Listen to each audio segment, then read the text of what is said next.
Hello and welcome to the special conversation. The budget has delivered many taxation changes. So what do these changes, whether it is in capital gains, whether it's in the securities transaction tax, or whether it's in the manner in which buybacks will now be taxed, what do all of them mean for us, the individual investors? Well, to help us answer these questions today, I have with me Pranab Uniyal, Head of Investment Advisory at HDFC Securities. Pranab, great to have you on this call. Thanks for joining in. So rarely do we see a budget which is so intensive when it comes to the capital markets, right? So I want to make this conversation very simple and take it step by step. Let's first start with the hike in STT, right? It was all aimed at curbing speculation in the F&O market. What do you think will be the impact? Yeah, no, thanks, Surabhi. And first of all, delighted to be here. No, I agree. Most of the budget just come and go, and all that we have to declare about them is non-event, right? So this time, it's been a significant event in terms of things to track or keep track of. So with respect to STT, I think the intention of the government, obviously, and we've all been hearing about it for quite some time, is to kind of curb down on the retail trading F&O activities, right? So we all know the severity or the extent and the apprehension that the government, the regulator has. So from a tax collection point of view, it honestly doesn't, I don't think, moves the needle for the government. It's more to do its bit on let's say making it slightly less attractive, and then of course the ball goes to the regulators court, which is SEBI.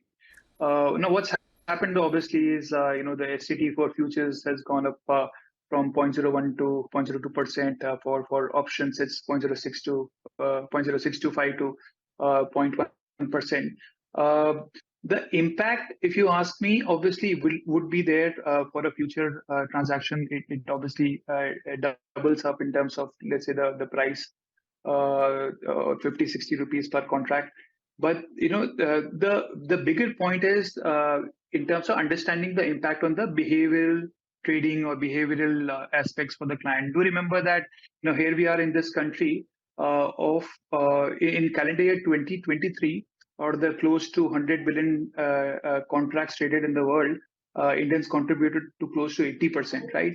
So and the other tidbit obviously is, of course, like SEBI has been declaring it for quite some time, that almost 9 out of 10 investors lose money in F&O, right? So a little more because of STT, I would really doubt would deter the investors because it's more to do with their behavioral pattern and not just really the kind of income they're about to, or they're able to actually derive out of these transactions. Okay. So the sense is that yes, of course, it's a bit of an impact. Interestingly, Surabhi, I think the impact would be more on institutional investors who do a lot of high frequency trading, a lot of arbitrage, etc. Because when you're dealing with thousands of transactions in a day, the impact of STT on an arbitrage or a market neutral trade can be quite high. No, absolutely. And we got that feedback from some other experts as well, that maybe for people who manage arbitrage funds, this could be a bit of an added headache. Take that point. Okay, so right. That's STT. Now let's talk about capital gains. Big changes there. Right. So while we all know now that listed equities long term has gone up to 12.5%, even short term is now 20%. So that's the obvious one. Tell us your thoughts there. But also, Pranab, I mean, you look at investment advisory across the board, right? These tax changes mean pretty significant changes for mutual funds as well, particularly hybrid funds that have a bit of everything, a bit of gold, a bit of equity. So just break it down for us in terms of what the average investor should remember and take away from this. Sure. Again, I think I would look at it as a budget which really does its bit in terms of simplifying the whole landscape. And in that sense, in my mind, there's, let's say, more of good news than bad. Of course, on the equity side, both on stocks as well as equity mutual funds, the LTCG has gone up from 10 to 12.5.